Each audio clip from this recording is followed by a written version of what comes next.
नमस्कार,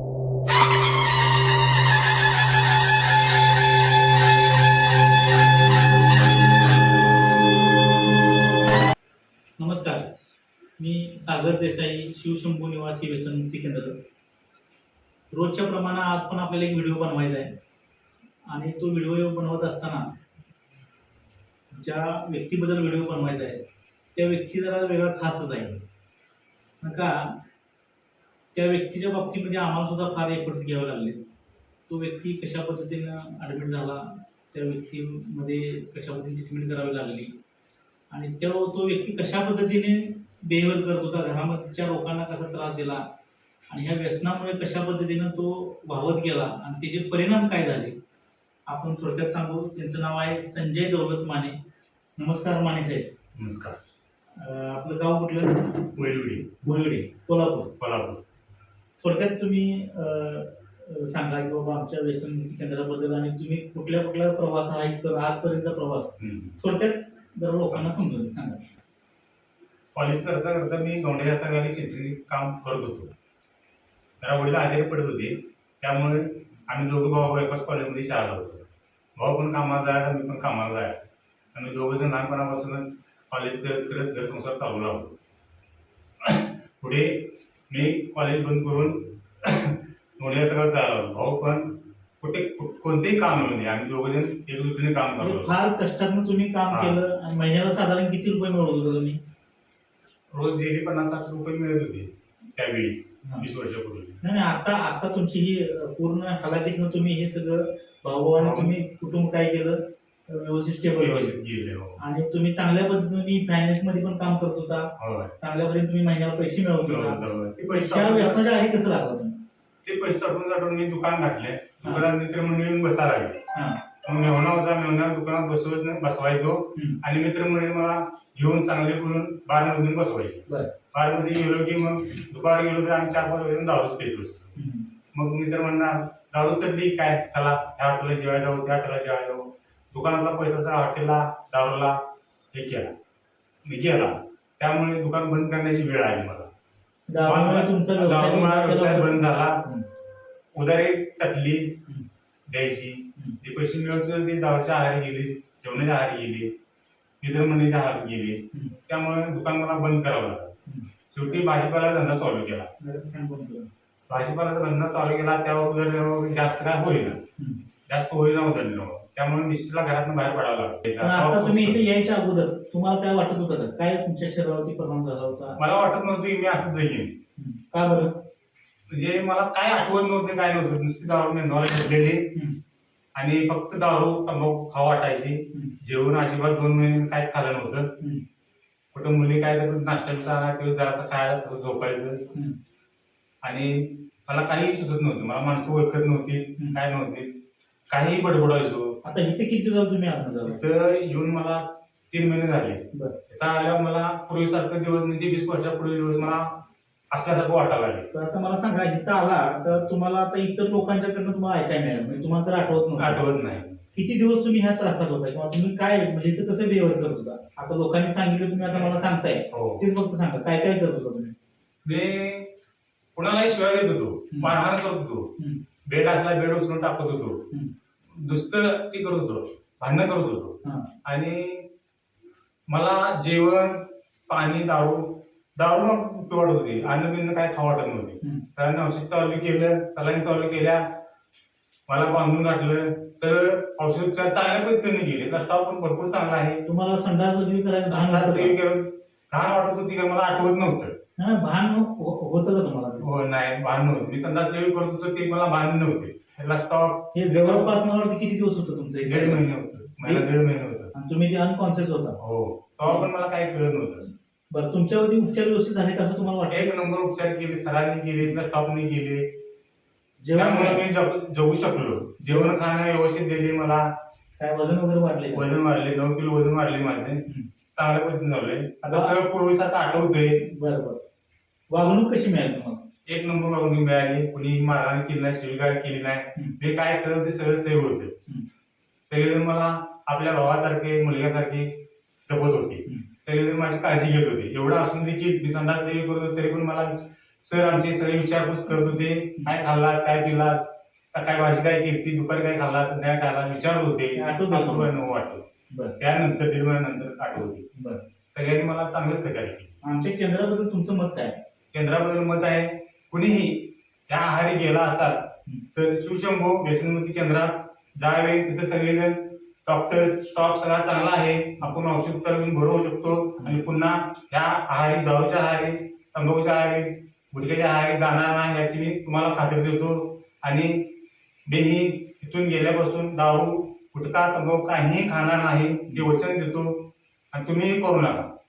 इतर लोकांना तुमचा असा मेसेज आहे? तर लोकांना तुमच्या ह्या अशा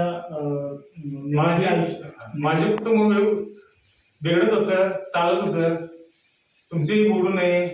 तुम्ही भविष्यासाठी, मुलाबाळासाठी, बायकोसाठी, आई वडिलांसाठी, भावासाठी जगा. व्यसनाच्या आहारी जाऊ नका व इतरांनाही तुम्ही असे सांगा की दारू पिऊ नकासा. हीच करते. तुमच्या ह्या भावी आयुष्यासाठी आमच्या ह्या शिवशंभू व्यसनमुक्ती केंद्राकडून शिवशंभू शुभेच्छा. तुमच्या अर्धांगिनी आहेत.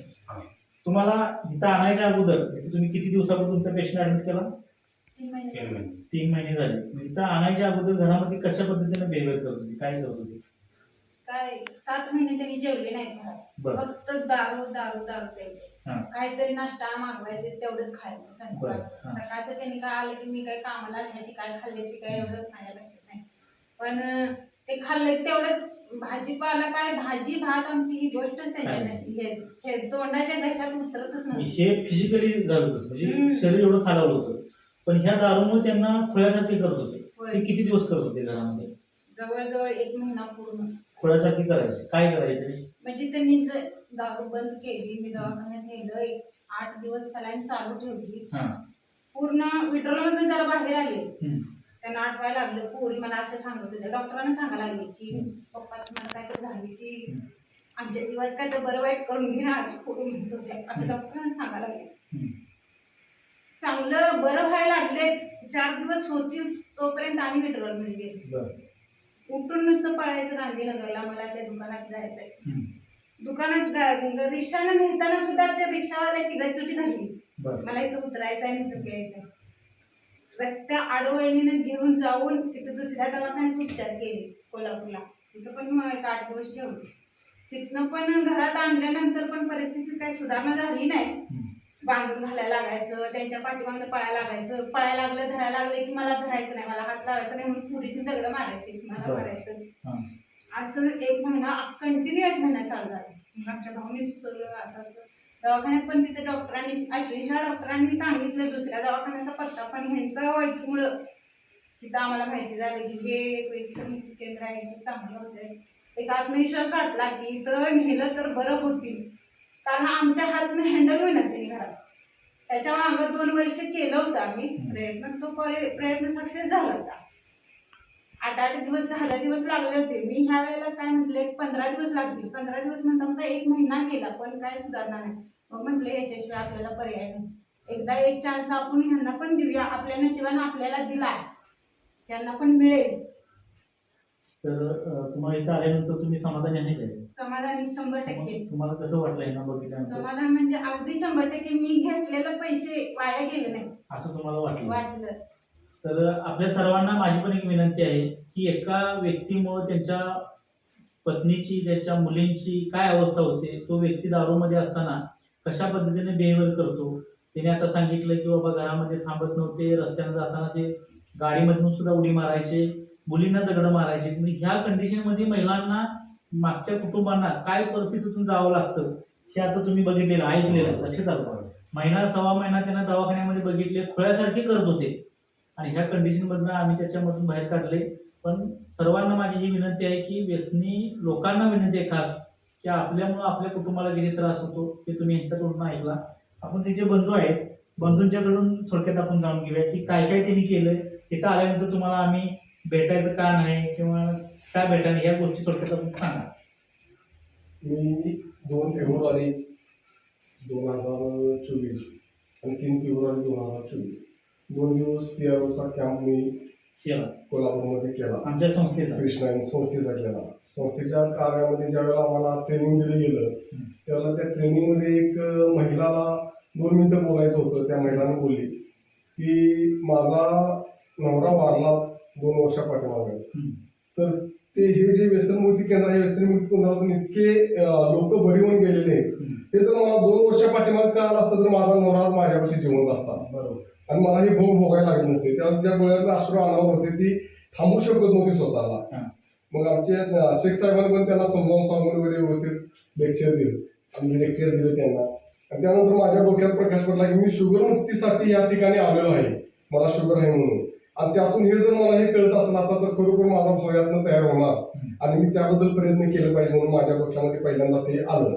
2 दिवस ट्रेनिंग झाल्यानंतर मी बऱ्यापैकी याला तयार करायच्या बेसवर औषध उपचार वगैरे करायच्या बेसवर बघितलं. पण माझा फेब्रुवारी पण महिना गेला, मार्च पण तसाच गेला. पण काय त्यातून सुधारणा काय मला दिसली नाही. मुलींना सांगितलं बाबा असा असा विषय आहे आणि व्यसनमुक्ती केंद्र आपलं आहे, चेअरमनचे वगैरे माझी मुलं काय चांगले आहेत आणि तिथं 100% संजू आपला बरा होणार आणि शेवटी आपण प्रयत्न करून एक बघूया आणि आपण तिथं जाऊया. मग मुलींनी एक दिवस पण आपल्याला आलेलं नाही. सकाळी मी निर्णय घेतला, दुपारी मित्राची गाडी मागवली, संजूला सांगितलं बाबा आपण आता असं असं औषध तुझं निवडवरचं मिळणार आहे, त्या ठिकाणी आपण जाऊया आणि 1 तासावर आपण परत येतोया. संजूला सांगितलं तर संजू नाही जायच्या हे बेसवरच होता. जाऊन घरात जाऊन परत मांडी घालून बसला, मी काय करत नाही हे नाही तर दयावया करा, सगळ्यांच्या पाया पडा लागला. त्यानंतर आम्ही समजावून थोड्या वेळा परत त्याला तयार केला. तुला काय ठेवत नाही काय नाही आम्ही तिथं आणि 10 मिनिटं फक्त औषध घ्यायचं आणि यायचं. त्यानंतर संजूला आम्ही डायरेक्ट इथं आणलं. इथं आल्यानंतर त्याला ऍडमिट केल्यानंतर आम्ही त्याला तोंड देखील दाखवायचं नाही 3 महिने असं स्वतः आम्ही ठरवलं. मुलींनी पण मनाची तयारी केली तशी.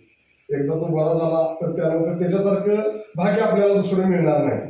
पण हे बरं होणं तोपर्यंत आपण जर तोंड दाखवलं तर तुम्ही सांगितलं की तो पुन्हा विड्रॉ मध्ये जाईल.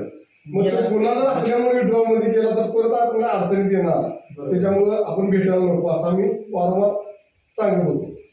पण तुम्ही आता त्यांच्यावर उपचार घेतले, इथं आल्यानंतर तुम्ही समाधानी आहे का आपल्या केंद्रामध्ये? बऱ्यापैकी 100% समाधानी आहे. आणि मला परमेश्वर कृपेनं जे आमचे सांगलीचे आजचे संती साहेब आहेत त्यांच्या माध्यमातून मी आलो आणि ते म्हणजे देवदूत आल्यासारखं मला तिथं घेऊन गेले. तुमचा पेशंट कसा होता म्हणजे आणला पेशंट आणला त्यावेळेला त्याला बऱ्यापैकी सूदच नव्हती. आम्ही सकाळपासून संध्याकाळपर्यंत बऱ्यापैकी सोफा सेटला बांधून घालणे किंवा बेडवर बांधून घालणे, पुरी गोल बोलून त्याला पाय बांधायचा, हात बांधायचा आणि बांधून ठेवायचा. फक्त 2 मिनिटं येतो जाऊन मला सोडा अशा पद्धतीने रिक्वेस्ट भरपूर करायचा.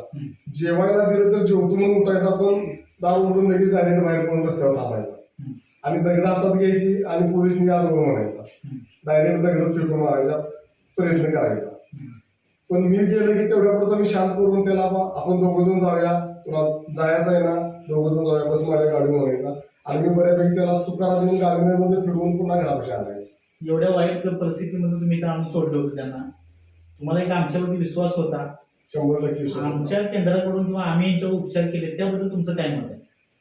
शिवशंभू व्यसनमुक्ती केंद्रानं जे आमच्यावर उपकार केले ते मी कधी माझ्या आयुष्यामध्ये विसरणार नाही.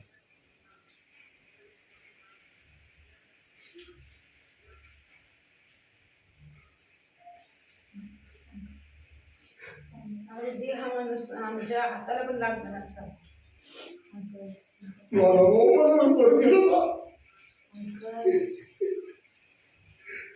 तुमच्या व्यथा आम्ही समजू शकतो. तुमचा भाव आम्ही जसा होता तसा आम्ही तयार करून दिलेला आहे, दिला का नाही? तुमचं प्रॉमिसच हे होतं. तुम्हाला माणूस जसा आम्ही परत घेणार तसं तुम्हाला परत देणार. तर ह्या उपचाराबद्दल तुम्ही जे काही पैसे तुम्ही आता मगाशी म्हणला दिलेले माझं सगळे पैसे सार्थक लागले. हा उपचार जर तुम्ही बाहेर घेतला असता फार खर्च झाला असता तर तुम्हाला हा खर्च परवडला असता का? नाहीच परवडलं. तुमचा हा माणूस हाताला लागला एका असता महिन्यासाठी मी 60,000 रुपये घातले दवाखान्यात. तरी पण त्याचा उपयोग झाला भरपूर पैसे घेतले त्याला. मी मला वाटते लॉकडाऊन पासून लॉकडाऊन मध्ये पण मी त्याला ट्युलिप केंद्रामध्ये ऍडमिट केलेला. 1 रकमी 40,000 रुपये भरले मी. तुम्ही आमच्या केंद्राबद्दल समाधानी आहात ना? शिवशंभू इतर लोकांना केंद्राला तुम्ही काय सांगाल? खरोखर ज्याला आपल्या घरातला माणूस दारू पित असेल, व्यसन करत असेल, त्यानं खरोखर मनापासून शिवशंभू व्यसनमुक्ती केंद्रामध्ये त्याला दाखल करावं आणि त्यांचा जसा पूर्वीचा जो त्यांचा माणूस असतो तो पूर्वीचा माणूस त्यांना मिळणार याची गॅरंटी मी देतो तुम्हाला. आणि त्या पद्धतीने तो उपचार होता. कुणी फक्त मनापासून विश्वास ठेवणं गरजेचं आहे आणि विश्वास हा आपण ठेवलाच पाहिजे. आणि आपल्यापासून थोड्याफार अंतरावर आपल्या पेशंटला ठेवल्यानंतर की त्याला पण त्याच्या घराची किंमत कळते, माणसाची किंमत कळते आणि आपल्याला पण आपल्या माणसाची किंमत कळते. तर ही त्यांची मोठी मुलगी आहे. तिथे तुम्हाला कळते, तुम्ही आल्यानंतर त्यांना पोटात धरून रडत होता. काय वाटलं आमच्याबद्दल आणि ह्याची काय परिस्थिती तुमच्या थोडक्यात म्हणजे सांगा. आम्हाला ते ओळखत पण नव्हते जेव्हा आम्ही यांना सोडायला होतो तेव्हा. खूपच परिस्थिती त्यांची बेकार होती. पण आता आल्यावर बघितल्यावर पूर्ण चेंज झाल्यावर बघितल्यावर तुम्हाला अपेक्षित होतं का एवढा बदल होईल असं? वाटलंच नव्हतं आम्हाला एवढा बदल होईल किंवा ह्याने बरे होते त्याची आशा सोडलेली. तुमच्या विश्वासावर आम्ही त्यांना आणून ठेवलेलं आणि तुमचा विश्वास शांतीत लावला तुम्ही आणि तुम्ही बरं केलं आमच्या पप्पांना. खरंच आम्ही तुमचे ते आभारी मानतो. तुला काय वाटतं? मी यांच्यापासून दूर राहायचं याचं खूपच असं बर्डन होतं. तरी पण तुम्ही त्यांची इतकी सेवा केली, ज्यानं बरं केलं, याबद्दल मी आणि माझे कुटुंब तुमची शुभेच्छा देणार. तर तुमच्या ह्या गोड कुटुंबासाठी ते तुमचं कुटुंब असं हसत खेळत राहावं अशी आम्ही शिवचरणी प्रार्थना करतो आणि तुमच्या ह्या पूर्ण सगळ्या कुटुंबासाठी शिवशंभू शुभेच्छा देतो. मी परत एकदा आपल्या सर्वांना विनंती करतो की ह्या दारूमुळे कशा पद्धतीने लोक जातात, दारूमुळे कुटुंबाला कुठल्या त्रासातून जावं लागतं हे आपण सर्वांनी ह्यांच्या तोंडून ऐकलेलं आहे. परत एकदा मी सर्वांना जास्त न काय बोलता धन्यवाद देतो. धन्यवाद. आपण हा व्हिडिओ शेवटपर्यंत पाहिल्याबद्दल आपलं मनापासून धन्यवाद. आपल्याला हा व्हिडिओ आवडला असेलच. आणखी नवनवीन व्हिडिओ आणि अपडेट पाहण्यासाठी आमच्या चॅनलला सबस्क्राईब करा, लाईक करा, शेअर करा, कमेंट करा आणि बेल आयकॉन दाबायला विसरू नका. धन्यवाद.